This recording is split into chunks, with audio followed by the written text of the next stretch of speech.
We are providing only 2 articles here as a part of promotion. For remaining 80%, that is 6 to 8 articles, current affairs video and general studies complete videos, please subscribe to our complete package. 3. Modi's visit to Russia is expected to finalize the deals worth over $10 billion. Hopefully this will bring Russia back on the list of top defense suppliers after a break of several years. With this, will Make in India be a mere slogan as of now? Is India missing strong military-industrial complex? Why Make in India in the field of defense has turned out to be a challenge. GS Paper 2, International Relations. Why Make in India a mere slogan as of now? Prime Ministerial visit to Russia is being accompanied by big-ticket defense purchases. Earlier, a few hours before the Prime Minister took off for the US in September, the Cabinet Committee on Security cleared deals worth over $3 billion, approving the long-pending purchase of Apache and Chinook helicopters. The story was not very different in April in Paris, when Narendra Modi surprised many by announcing a decision to buy 36 Rafale fighters from Dassault through a government-to-government deal. These immediate military preparedness, they also raise troubling questions about the honesty behind the Make in India slogan of the government. Is India missing strong military-industrial complex? India is probably the only large democracy without a robust military-industrial complex. According to data released earlier this year by the Stockholm International Peace Research Institute, SIPRI, India accounted for 15% of the volume of global arms imports in the previous 5 years. In terms of financial value, India was only second to Saudi Arabia in 2014 on military purchases from the global bazaar. How did China turn out to be world's third largest military exporter? India's imports are 3 times that of China, which in the early 1990s took a dramatic turn towards indigenization after following a pattern very similar to that of India. Between 2010 and 2014, China also turned into a major exporter of arms, increasing exports by 143% over the period. China is the world's third largest military exporter today. India does not even figure in the top 10. Realists would argue that even if stolen from foreign countries and reverse-engineered, China has rapidly built itself a very robust military-industrial complex, where India is suffering a lot. The big-ticket purchases announced in world capitals are taking away a major pie from the capital budget of the Ministry of Defense, MOD. Already, most of the capital budget is going towards committed liabilities, payment for contracts concluded in the past.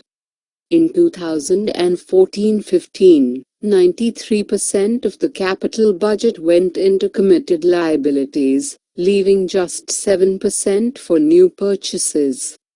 The penchant to gift away major defense deals will thus also ensure that the capital budget will, for years to come, be heavily committed to previous contracts. Why Make in India in the field of defense has turned out to be a challenge. Under India's defense offset policy, a foreign contractor having bagged government orders above Rs 300 crore is required to source components from local vendors for at least 30% of that value. Foreign companies need to discharge offsets either through transfer of technology, direct local sourcing of components and systems, or by creating manufacturing facilities and investing in skill development. However, issues relating to technology transfer by the original equipment manufacturers, OEMs, and difficult procurement processes are hindrances in reaping the benefits. They offset business obligations for foreign companies. For example, the payment terms are tougher even as they pay huge taxes and duties for materials and services they buy. They pointed out lack of infrastructure, problems in quality standards, operational performance such as getting industrial licenses etc., apart from tax issues. What India is doing over the years to become self-sufficient in defense industry over the years. In the wake of Kargil conflict of 1999, among the major reforms was the effort to end the monopoly of government-run public sector units, PSUs, and the Ordnance Factory Board over military supplies. Then Indian private sector allowed entry into defense contracts. Over the years, the FDI limit has also been raised to 49%. However, none of it seems to have created enough momentum to create a large domestic defense manufacturing base and any significant technology transfer. Ultimately, the creation of a robust military-industrial complex would require an overhaul of higher education to create well-trained manpower.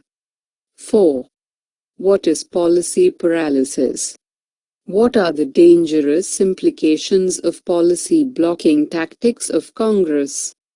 GS Paper 2, Parliament Functioning, Conduct of Business, Powers and Privileges and Issues Arising Out of These. What is policy paralysis?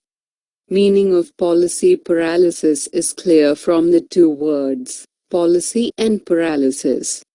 Paralysis refers to inability to move or do anything. So policy paralysis is the inability to move the necessary policies forward.